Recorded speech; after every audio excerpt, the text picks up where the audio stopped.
არჩევნები და ჩვენ არ უნდა მივცეთ ხელისუფლებას შესაძლებლობა რომ წაგვართვას არჩევნები. 2003 წელსაც ეს მოხდა.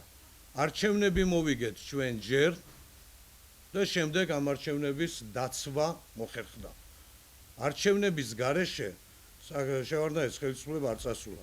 ჩვენ ვართ 2 ნოემბრის ხალხი და სააკაშვილის საპარლამენტო არჩევნების შემდეგ პრეზიდენტი შეიცვალა ქვეყანაში, ეს უნებრივია, ბეწილად არის უშუალოდ შევარდნაძის დამსახურება, იმიტომ რომ მან არ ცნო ნაციონალური მოძრაობის პირველი ადგილი.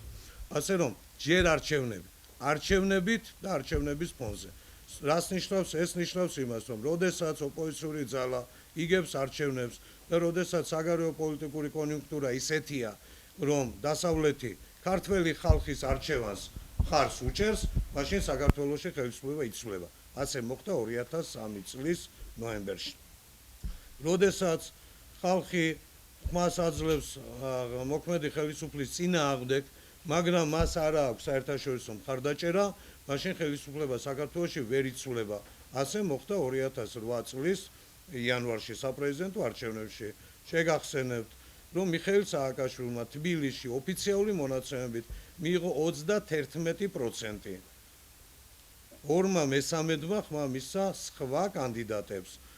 გაერთიანებული ოპოზიციის კანდიდატმა მიიღო 10%-ით მეტი თბილისში, მხოლოდ ერთმა კანდიდატმა ლევან გაჩეჩილაძემ, ვიდრე მიიღო მიხეილ სააკაშვილმა. მიხეილ სააკაშვილმა წააგო საპრეზიდენტო არჩევნები ბათუმში, ქუთაისში, თელავში, რუსთავში, აღარ გავაგრძელებ. საქართველოს დიდი და პატარა ქალაქების აბსოლუტურ უმრავლესობაში. გურიის რეგიონში მაგალითად 40%-მდე აიღო სააკაშვილმა, 60 აიღო ოპოზიციამ. და ის ხმები, რითიც მან 53% გამოიწერა, გამოგონილი არის ქვემო ქართლში და ჯავახეთში. ეს ჩვენ ყველამ კარგად ვიცით. ასე რომ მიხეილ სააკაშვილი მუშაობს საქართველოს პრეზიდენტად, ისე რომ ქართველ ხალხს ის პრეზიდენტად 2008 წელს არ აურჩევია. მეორე ტური იყო რეალურად. დღეს არის ვითარება ისეთი, მაგრამ მაშინ საერთაშორისო მხარდაჭერა არ ჰქონდა ოპოზიციას. დღეს სულიად ნათლად ჩანს, რომ 18 ელჩის მისვლა ბიზნარ ივანიშვილის რეზიდენციაში, მას შემდეგ რაც ხელისუფლება მას მოქალაქეობა ჩამოართვა. შვედეთის ელჩი მერე მივიდა. ის ბასის პირველ არხზე გამოსვლა კვესტაძესთან გადაცემაში. ეხლაც მისი განცხადება, რომ ჯობია კითხვები დასვან და რა განცხადებები აკეთონ ჟურნალისტებმა და ასე შემდეგ სულიად ნათლად აჩვენებს და არა მარტო ბასის, ჩვენ გვაქვს ბუნებრივი ურთიერთობა დასავლეთ წარმომადგენლებთან, სულიად ნათლად აჩვენებს, რომ ქართველი ხალხის არჩევანის მოპარვას სააკაშვილის ხელისუფლება ვეღარ შეძლებს და ამიტომ როგორც ბატონ დათო, თქვენ ისეთი იქნება შედეგი. ბატონ დათო, დღეს ის ვითარება, რომ ერთი მხრივ ჩვენ მაქსიმალურად ვეცდებით, რომ ხელისუფლება დავიყოლიოთ იმაზე, რომ საარჩევნო გარემო გააუმჯობესოს და ამასთანავე ჩვენ მზად ვართ იმისთვისაც, რომ ასეთ საარჩევნო გარემოშიც იმდენად დიდი უპირატესობა შეგვიძლია მოვიპოვოთ, რომ ვერ შეძლოს სააკაშვილმა არჩევნების ტოტალური გაყალბება, ისევე როგორც 2003 წელს ვერ შეძლო შევარდნაძემ და აბაშიძემ. მე მგონი ძალიან მარტივია და ნათლად პასუხობ. შევარდნაძემ და აბაშიძემ 2003 წელს დააპირეს არჩევნების მოპარვა. მაგრამ ქართველმა ხალხმა არ მიცა მას ამის საშუალება და დასავლეთმა მხარი დაუჭირა ქართველი ხალხის არჩევანს. აი ასეთ ვითარებას ველით ჩვენ. ბატონ დათო, თქვენ დღეს ამბობთ, რომ არ გაქვთ იმედი, რომ საარჩევნო კოდექსით თქვენი ხმები იქნება დაცული და გაქვთ საერთაშორისო თანამეგობრობის იმედი? ბატონ დათო, როდესაც აქცენტს აკეთებთ 2003 წელზე, საკამათოა ნიშნავს, რომ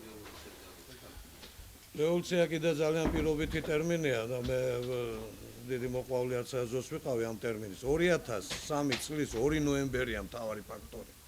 არჩევნები მოიგო ოპოზიციამ მაშინ. არჩევნები და არავინ არ მივარდნილა პირდაპირ შევარდნაძემ დააპირა არჩევნების მოპარვა და არ მოაპარიეს. აი ესეთი მოლოდინი გვაქვს ჩვენ, ქართველი ხალხი წყვეტს პირველ რიგში ხელისუფლება ვინ იქნება. დღეს ვითარება არის ისეთი, რომ ქართველი ხალხის არჩევანი ყველა კრიტერიუმით ასე ჩანს, იქნება გაზიარებული და დაცული დასავლეთის მიერ. ისევე როგორც 2003 წელს ქართველი ხალხის არჩევანი დაიცვა დასავლურმა სტრუქტურებმა. ანუ ბატონო დავით, უფრო დავაკონკრეტოთ. სააკაშვილი არის დისკრედიტირებული. სააკაშვილის პარტნიორები და პატრონები აღარ არიან ქვეყნის გარეთ, დასავლეთი არ არის სააკაშვილის უპირობო მხარდამჭერი იმ შემთხვევაშიც კი, თუ სააკაშვილი წააგებს არჩევნებს. რა არის გაუგებარი? 2000 წელს შევარდნაძემ ვერ მოიგო არჩევნები, მაგრამ დასავლეთმა დახუჭა თვალი, არჩევანაც მოუგე აცპატიაშვილს, იმიტომ ხალხი არ მივიდა არჩევნებს. მაგრამ დასავლეთმა მაშინ ცნო შევარდნაძის პრეზიდენტობა. 2003 წელს დასავლეთმა აღარ ცნო შევარდნაძის პრეზიდენტობა. 2008 წელს დასავლეთი დაემოწმა ტყუილში სააკაშვილს, 2012 წელს ყველა ნიშანი არის იმისთვის, რომ თუ ოპოზიცია მოიგებს, დასავლეთი ტყუილში სააკაშვილს აღარ დაემოწმება და სააკაშვილი ვერ შეძლებს ამ არჩევნების ლეგიტიმურობის. ბატონო დავით, უფრო დავაკონკრეტოთ. შესაძლებელია თუ არა 2012 წლის საპარლამენტო არჩევნების შემდეგ ივანიშვილის გაერთიანება არჩევნების გაყალბების მოტივით გამოვიდეს ქუჩაში და რევოლუციის გზით მოითხოვეს ხელისუფლებას. ბატონო ადაპტაციაზე უნდა იფიქროს ბევრი სააკაშვილმა. ჩვენ მაქსიმალურად ვცდილობთ, რომ არავითარი ადაპტაცია საქართველოში არ დაუშვათ.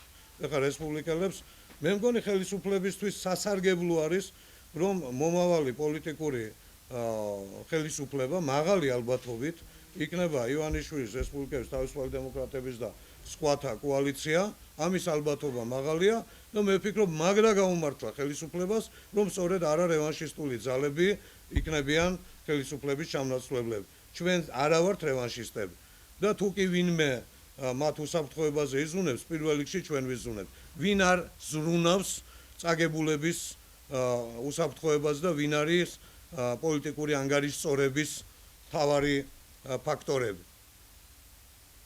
განაყოფები, შევარდნაძის განაყოფები. ერთმა ნაწილმა მოუგო მეორე ნაწილს და დაჩაგრა ის მეორე ნაწილი. ჩვენ გაცილებით უფრო მობიერები და ზომიერები ვართ მათთან მიმართებაში. თუ კი ბიძინა ივანიშვილი მაინც ფოკუსირებას გააკეთებს თავის პარტიაზე და მის გუნდზე და დანარჩენ პარტიებს გექნებათ საშუალება მიიღოთ მონაწილეობა არჩევნებში დამოუკიდებლად. თქვენ რამდენს ვარაუდობთ, რომ რესპუბლიკური პარტია აიღებს ამ შემთხვევაში? დამოუკიდებლად ამ ვითარებას აქეთ ამ პერსპექტივებს როგორც პრიორიტეტულს არ განიხილავს, ჩვენ პრიორიტეტულად განვიხილავთ ბიძინა ივანიშვილთან ერთად ერთი პოლიტიკური ალტერნატიული ცენტრის ჩამოყალიბებას. სრულიად ნათელია დღეს არც ერთ ოპოზიციურ პოლიტიკურ პარტიას, არც თავისუფალ დემოკრატებს, არც რესპუბლიკელებს, არც სხვა პარტიებს, რომლებიც არ არიან დასახელებულები ივანიშვილის ცნობილ წერილში, ან იმ პარტიებს, ვინც დასახელებულია, არც ეს არ აქვს ორნიშნა რეიტინგი. დღეს რეიტინგი აქვს ივანიშვილს და ამ ივანიშვილის რეიტინგის, ნდობის რეიტინგის პოლიტიკური კონვერტაცია შესაძლებელია ივანიშვილის და მისი პოლიტიკური პარტნიორების ერთობლივი ქმედებებით. ყველა გამოკითხვით, აი უამრავი წლის განმავლობაში ნდობის რეიტინგში ის არის ლიდერებში, შარშან-შარშანწინ იმის. ბატონო?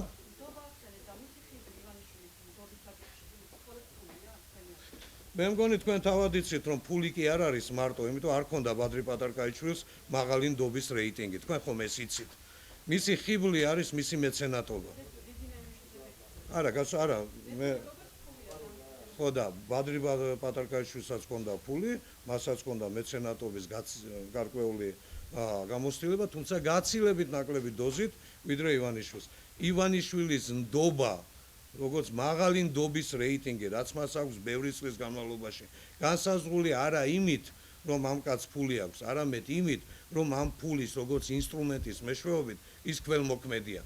დღეს ბიძინა ივანიშვილის პოლიტიკური პერსპექტივები, განსხვავებით პატარკაიშვილის პერსპექტივებისაგან, ინტელექტუალური შეცდომა არის, თუ არ არის შეგნებული ტყუილი, ან ერთი ან მეორე, ზოგისთვის ერთია, ზოგისთვის მეორე, ბიძინა ივანიშვილის და ბადრი პატარკაიშვილის, ანუ 2011 წლის შემოდგომის და 2007 წლის ნოემბრის შემოდგომის რაღაცა ერთ რიგში განხილვა. იმ უბრალო მიზეზის გამო, რომ 2007 წელს პოლიტიკური ოპოზიცია იყო წინ და ბადრი პატარკაიშვილი იყო პოლიტიკურ პერიფერიაზე.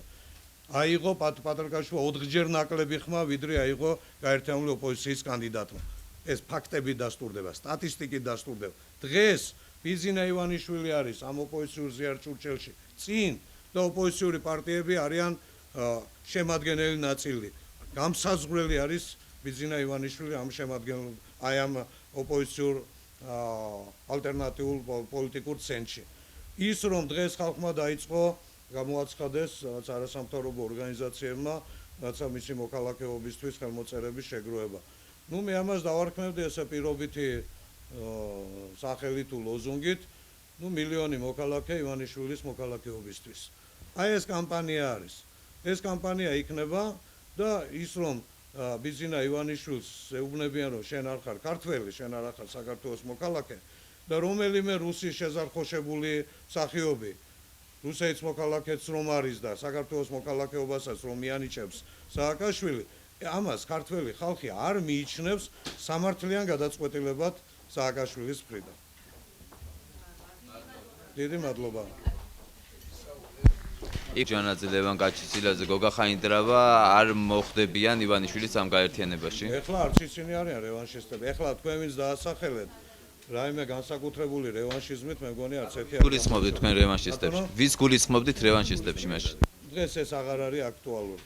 ამიტომ აზრი არ აქვს მაგას საუბარს. ვინ ისაუბრა?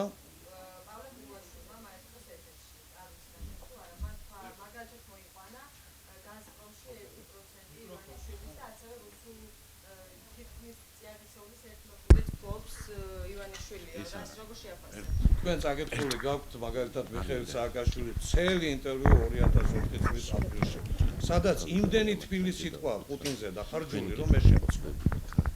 მახსოვს მაშინაც ამ სიამოვნებდა ეს. წაკითხული გაქვთ და იქნებ იქ უფრო იპოვოთ რუსეთისადმი სააკაშვილის განსაკუთრებული პატივისცემის და პუტინისადმი სააკაშვილის განსაკუთრებული პატივისცემის დამადასტურებელი მიდგომები. ბიზინა ივანიშვილი რუსია პროექტი ჩავარდა. ხელისუფლების ეს პროექტი ჩავარდა და ბენდუკიძეზე რაღაც არ მიგვიღია პასუხი. აი ბენდუკიძე იუდაო არ გახსოვთ ბატონ დავით, მე გამიკვირდა სხვათა შორის ივანიშვილის მხრიდან ესეთი ისინი. რა?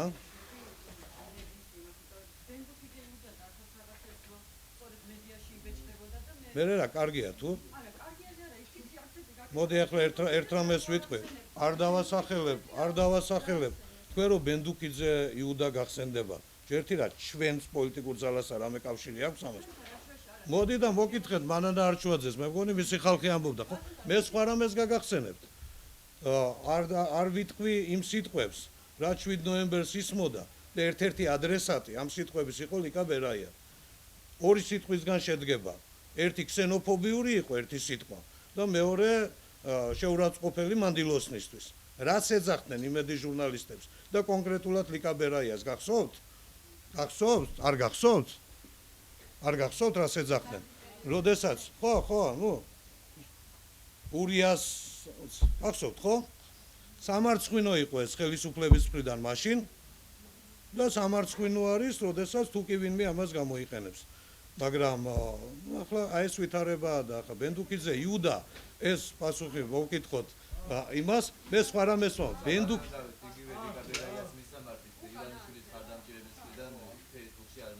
მაიცა Facebook-ი არ არის ახლა მხარდამჭერებს რა უნდა მოკითხოთ კაცო. ლიკა ბერაიას ეს მისი არჩევანია, თუმცა მე კარგად მახსოვს ლიკა პარლამენტში ის იყო იმედის კორესპონდენტი, ყოველდღე იყო ჩვენთან ფრაქციებში, ძალიან კარგად მახსოვს. ნუ ახლა ის აღმოჩნდა იმ მდგომარეობა განსხვავებით ბენდუკიძისგან.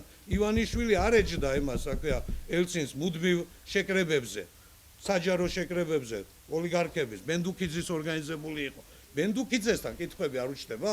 მედიას, სახელმწიფო მედიას?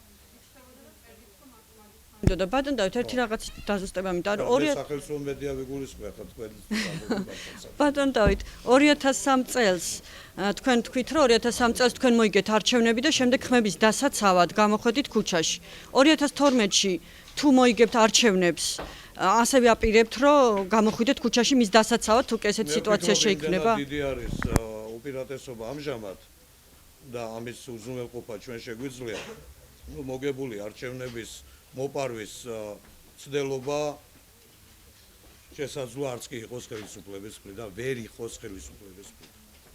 ჩვენ და ნახოთ მივიდეთ იქამდე. ჩვენ თავარია დავიცვათ არჩევანი. უნდა ეს ხო